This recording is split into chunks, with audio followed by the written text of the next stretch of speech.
Imagine a cold, dark room deep in the bowels of a museum. The air is thick with the scent of old wood and forgotten histories. In the center of the room, a large, ornate casket sits quietly, its surface covered in intricate metal plaques. This is no ordinary casket. It's a 13th century reliquary, a sacred box that once held the remains of Saint Amandus, a bishop from the 7th century. One day, a team of conservators, their hands gloved and tools at the ready, gathered around the casket. They weren't just there to admire its beauty. They were there to uncover its secrets. With careful precision, they cut away small sections of the casket's copper skin, peeling back layers of history to reveal the wooden core beneath. Each piece they removed was like a clue in a centuries-old mystery.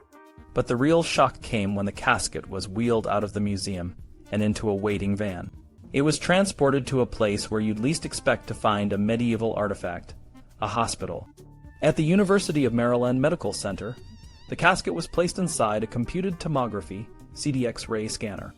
This machine, usually reserved for living patients, was now tasked with probing the depths of a 1,000-year-old relic. The scan revealed a wealth of information. The conservators and radiologists worked together, their expertise blending to piece together the casket's story. They discovered the types of materials used, the methods of construction, and even hints about the people who created it.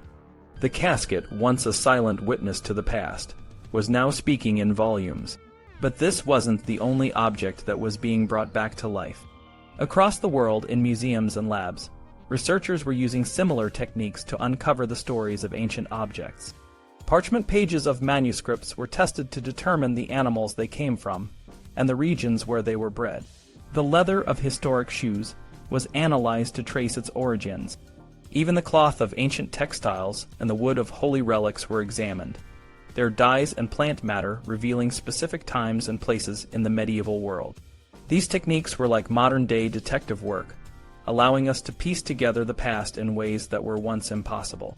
Each object, like a patient in a hospital, was carefully examined, its history unraveled through scientific analysis and historical research. In the archives, historians searched for fragments of information, building a picture of the lives these objects once touched. In the labs, scientists used advanced processes to analyze samples, drawing the net tighter around the mysteries they held. And in the end, all this expertise was pooled together to diagnose the objects: 6th century, Arabic, female, silver, painted, German, 13th century, male, Egyptian, alabaster, and so on. The 7 sleepers of Ephesus, a group of young men who, according to legend, fell asleep in a cave and awoke centuries later, were not the only ones to be roused from a long slumber. These ancient objects, too, were awakening, and they were chattering like never before. They were telling us their stories, revealing the lives and times of people who lived centuries ago.